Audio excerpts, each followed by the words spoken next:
Les Innocents avec Apache à découvrir sur France Bleu Nord, et vous pouvez le découvrir également dans le hit tous les jours avec Philippe Sallet entre 19h et 20h, et votez pour ce titre pour qu'il soit numéro 1 du hit France Bleu Nord. Pourquoi on a diffusé la chanson? Vous venez de nous rejoindre puisque les Innocents sont avec nous aujourd'hui en direct. JP et Jean-Christophe Urbain, merci d'être avec nous. Apache, extrait de votre 6e album.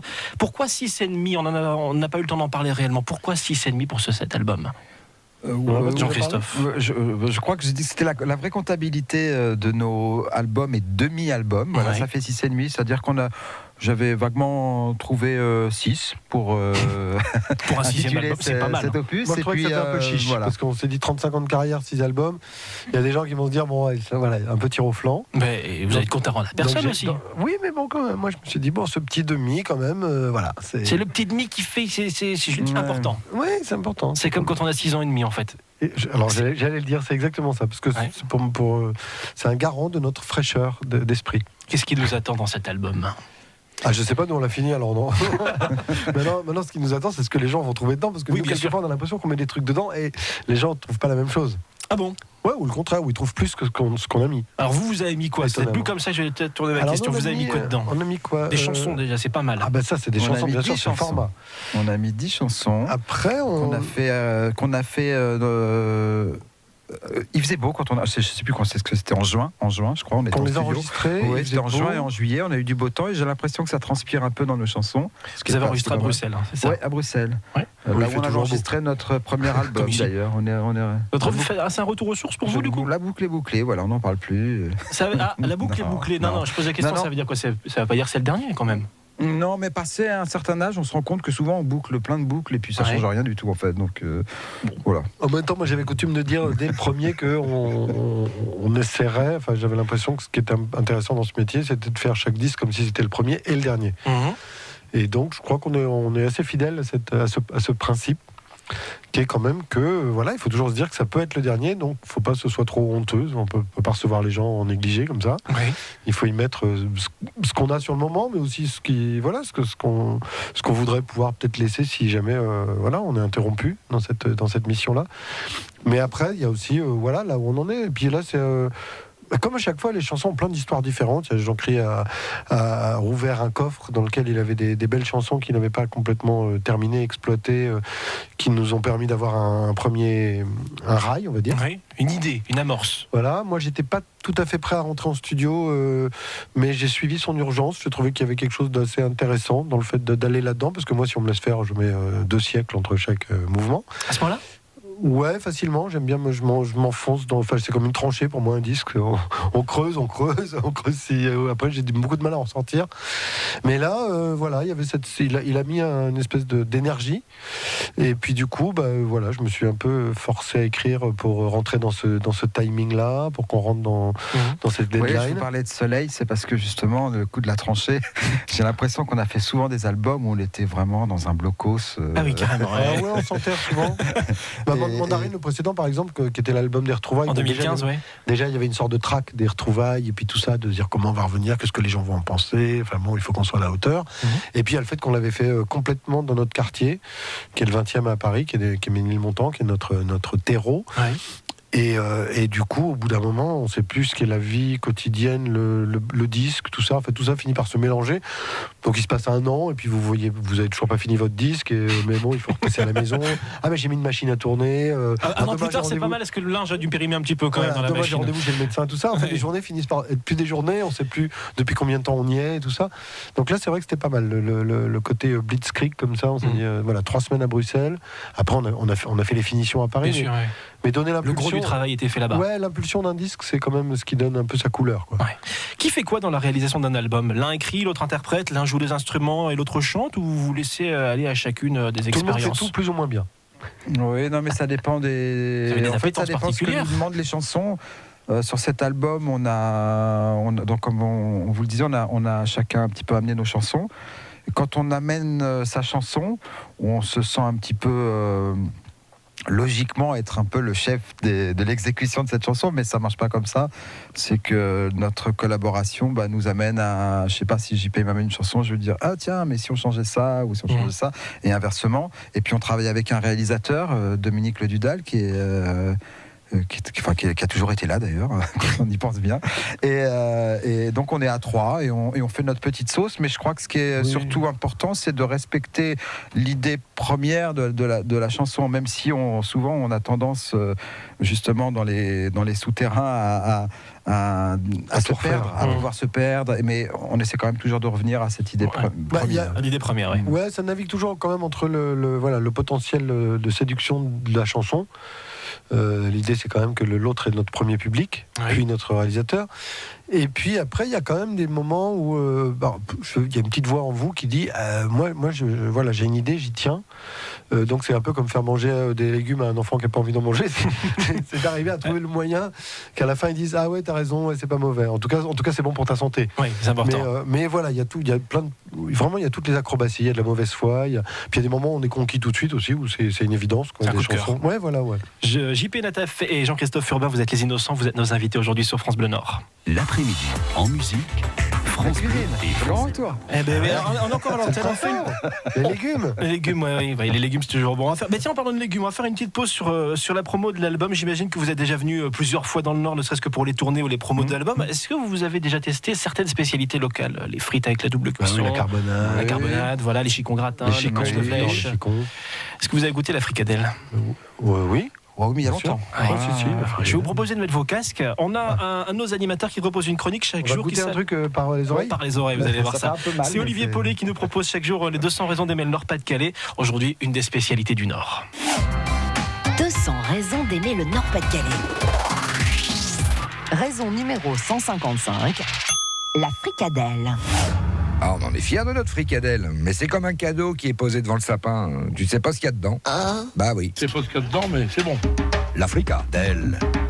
Oui, prononcée comme ça, elle aurait pu venir du Sénégal. Mais non, elle vient de beaucoup plus haut. Mais ça, on n'en a jamais douté. Le doute, il est bien à l'intérieur. Qu'est-ce qu'il y a dedans?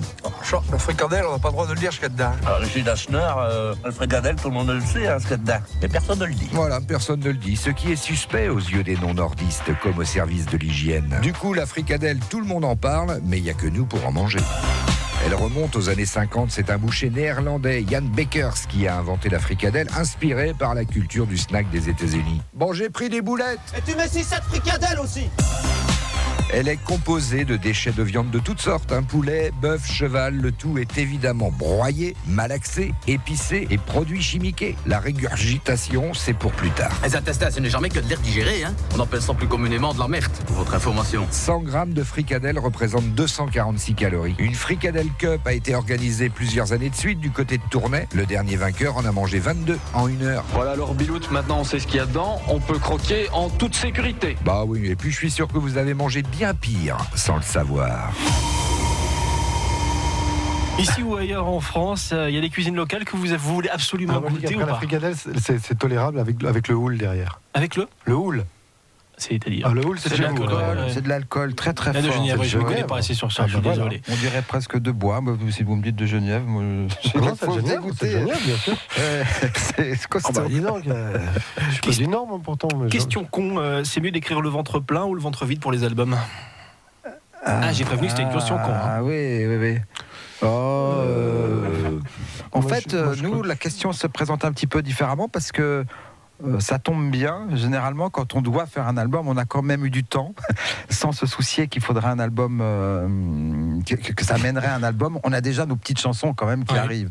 Je crois qu'on est surtout en train de composer quand on a une émotion ou quand on a quelque chose, peut-être pas à dire, mais un trop-plein à sortir. Après, l'album, c'est du boulot, c'est autre chose. Mais heureusement qu'on ne compose pas que quand on est un album. Moi, je compose que quand je fais des albums, mais bon. Eh bien, justement. Il faut que ça change. Chacun ses histoires. Donc, JP, Non, t'arrives. Enfin, je pense que quand même, la musique nous sert un petit peu à sortir des tas de choses. Ouais, mais il faut trouver le temps. Après, c'est des cycles de vie, par exemple, là, je sais pas, Jean-Cri et moi étions dans des moods complètement différents au moment de Mandarine et celui-là. Mais inversement, c'est-à-dire que chacun... un disque, en fait, accompagne une tranche de votre vie de 3 ans, on va dire. parce que souvent il y a eu la tournée d'avant. Bien sûr, oui. Donc il y a le moment où on rentre, et puis qu'est-ce qui nous attend quand on rentre? Je sais pas, ça peut être, je sais pas, il peut s'être passé plein de choses dans la vie familiale, dans la vie, voilà. Et du coup, c'est comme si on partait à l'armée, mais de manière plus joyeuse, quoi. Exact. Non, mais il y a un accompagnement de chaque période créatrice qui est un peu différent. Enfin, moi, à chaque fois, j'ai l'impression que c'est une autre aventure. Alors, comme c'est un groupe, c'est chouette parce que tout dépend pas que de vous. Oui. Parce que sinon, ce serait simple. Hein. Si on perd quelqu'un, on fait un disque qui est orienté vers le deuil. C'est ce que font beaucoup d'artistes. Hein. D'ailleurs, on se dit, tiens, dans telle période, il a fait. Nous, l'avantage, c'est en fait, c'est ce que je disais. Non, parce que toi, écoutez, vous réglez vos comptes, vous allez régler vos comptes, on va se retrouver. C'est-à-dire que toi, t'écris quand t'as une émotion. Moi, il y a des moments où j'ai des émotions, mais j'ai pas le temps d'écrire du tout. Oui, la vie me confisque, j'ai pas de guitare sous la main. Ce que je voulais dire, c'est que le studio, c'est pas un endroit rêvé pour écrire ou pour composer. Très bien. Je crois que là, j'espère qu'on s'est Je voulais vous mettre d'accord. Je vous laisse 4 minutes et des poussières pour vous mettre d'accord. On vous retrouve les innocents juste après quelques messages et Big Flo et Oli, Jean-Christophe Urbain et JP Nata sur France Bleu Nord aujourd'hui. France Bleu. Big Flo et Oli avec Sur la Lune sur France Bleu Nord. Nos invités aujourd'hui sont les innocents JP Nataf et Jean-Christophe Urbain. Et JP, je vous ai senti très attentif à la chanson de Big Flo et Oli. Oui, parce que j'étais resté sur l'album précédent où ils rappaient. Ouais. Là, je les ai entendus chanter. Voilà, je me suis dit, c'est qui? C'est Big Flo et Oli. Ouais. On les découvre aujourd'hui. Je pense qu'on peut rapper sur notre prochain disque, maintenant que les frontières sont ouvertes. Allez, abonnez, on se donne rendez-vous dans 3 ans pour ça. Ça serait pas mal. Bienvenue sur France Bleu.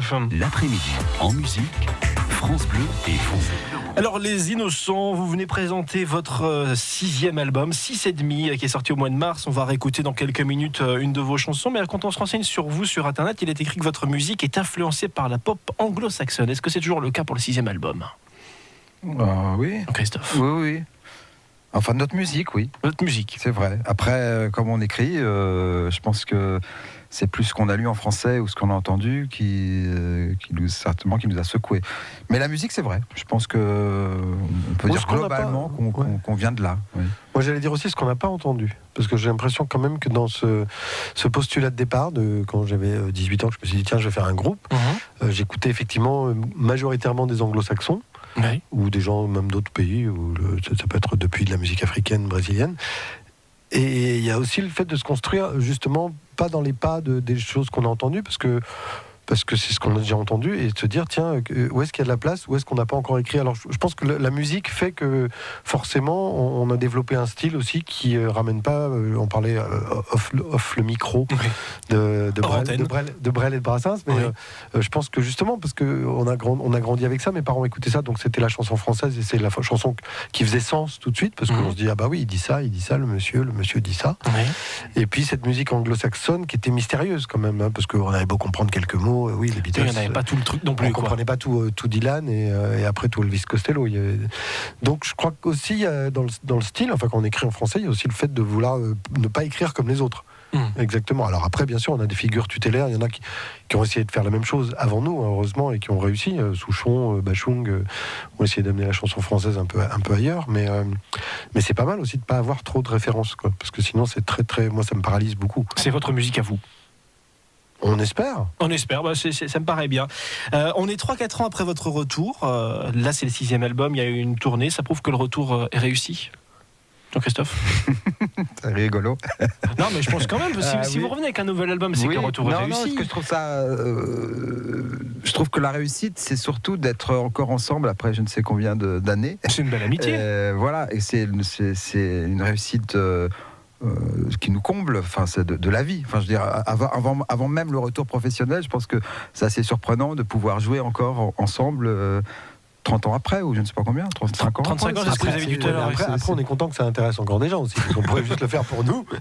Écoutez, moi j'ai écouté votre album ce matin en préparant l'interview, je m'y suis plus. J'en ai sélectionné que 2 pour l'antenne, parce que je peux pas. Voilà, on en diffuse quelques-uns. On écoutera Les Îles d'Amnésie dans quelques minutes, et c'est vrai qu'on s'y plaît, on se laisse emporter. Voilà, moi je prends un avis partiel, moi je prends pas. C'est comme ça qu'on les joue aussi. Ça fait plaisir. Alors, avant de parler de votre tournée à venir, j'aimerais faire un petit jeu avec vous, un petit blind test. J'ai sélectionné des chansons qui sont sorties la même année que vos albums. On va partir en 1989 avec un premier extrait, donc vous, le premier qui sait, il donne la réponse.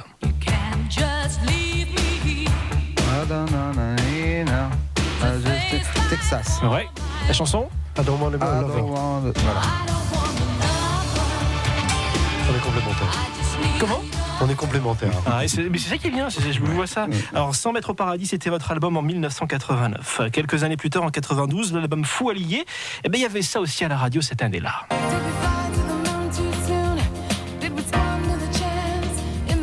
Alors, Vivien, il connaît la réponse et il a même pas les... Il est marqué extrait partout, hein, donc il peut pas tricher. Je vois que vous connaissez, mais vous cherchez. Non, moi, je connais pas. Non, je fais semblant de chercher. Ah, d'accord. Moi, je pense que- alors, les époques où on sort nos disques, en général, on écoute moins la musique que les époques où on fait pas de disques. Parce que quand on est en studio et qu'on sort le soir après avoir bossé 12 heures, on n'a pas envie d'écouter de musique en rentrant chez soi. Bon, bah, tant pis, c'était Tasmin Archer avec Ah, Sleeping oui. Satellite. Sleeping Satellite. Je n'aurais pas trouvé. Oh là, le prochain, si vous le trouvez pas, je serais quand même vachement étonné. Non, on est en capable. 80. Non. Là, 95, on est en 95. 95, Postpartum, c'est votre album, et cette année-là, il y a ça à la radio. J'ai compris tous les mots. Ah oui, c'est Céline Dion. Oui. Alors, le titre, est-ce que vous l'avez C'est Jean-Jacques Goldman qui a qui l'a écrit, Ouais, effectivement, Tu m'aimes l'album 2. encore. Pour que tu m'aimes encore. Exactement. Je dis tout doucement. J'ai pas entendu, qu'est-ce que vous Je avez sais dit pas, je sais pas. JP J'ai dit le pour que tu m'aimes encore, mais j'ai dit tout doucement. Ah, d'accord. Ouais, je sais pas Moins si fort. j'étais très fier de savoir ça. Il y a donc une histoire cachée entre vous et Céline Dion. Ah, Vous pouvez, hein, maintenant. non, c'est fini, c'est fini. C'est fini. Album éponyme en 1999, Les Innocents. Et bien, à la radio, il y avait ça. J'ai juste mis l'intro. Number 5. Non Si. Lou Bega. Lou Bega, effectivement.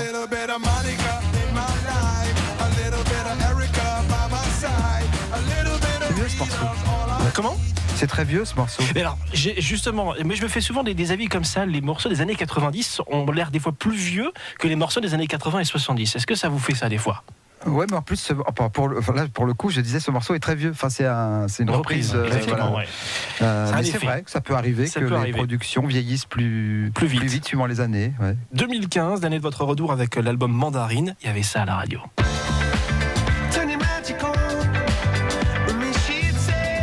Moi, j'ai pas été forcément très sympa, hein.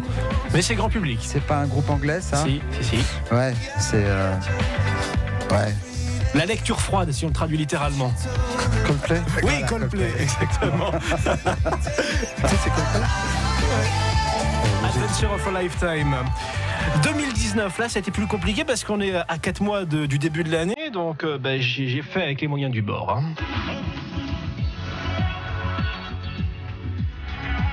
Alors là, je sais pas. To be free. Gims.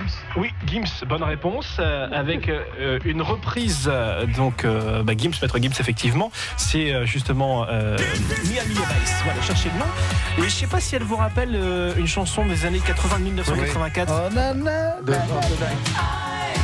Marshall of the Night.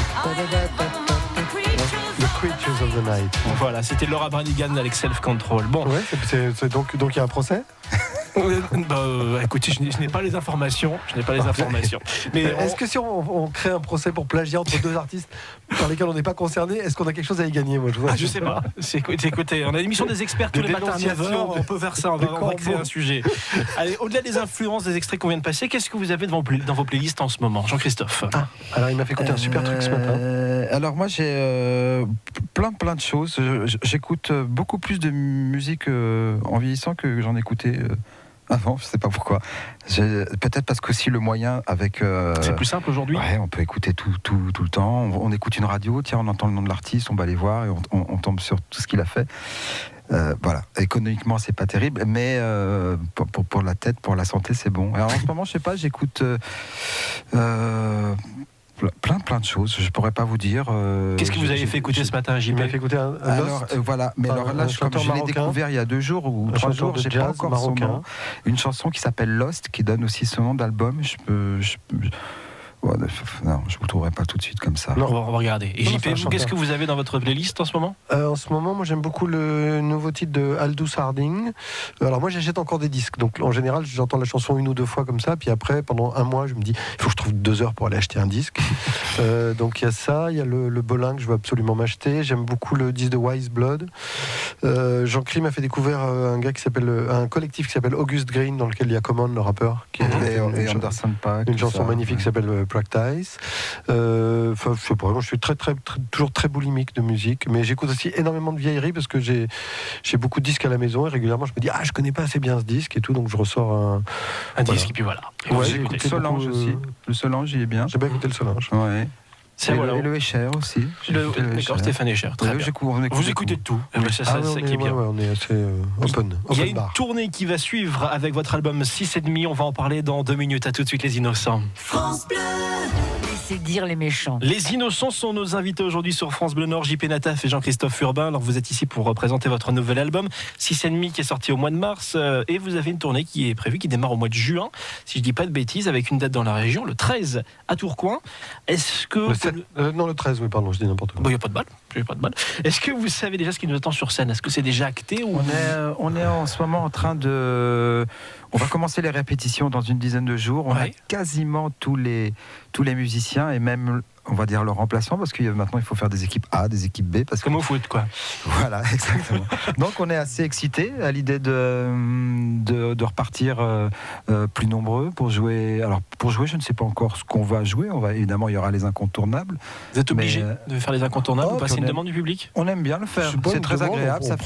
Ça rythme aussi nos concerts. C'est très agréable de jouer ces morceaux d'écouter les gens chanter avec vous. C'est pas mal. Hein. Ça, justement, et sans doute de belles chorégraphies. Vous l'avez dit dans une interview sur France 5 il y a quelques années, on aime chanter des vieux machins. Vous y tenez donc alors à ça? Oui. C'est vrai. Oui. Vous y tenez vraiment alors? Oui, en fait, je sais pas. Ce serait un peu snob de ne pas le faire, j'ai l'impression. Oui, parce que voilà, quand on vient voir un artiste, on attend ses chansons, les chansons phares. Je sais que voilà, j'ai vu Portishead il y a 4 ans sur scène, il jouait intégralement toutes les chansons que j'avais envie d'entendre. Vous étiez ravi alors? Eh ben, j'ai passé un bon moment.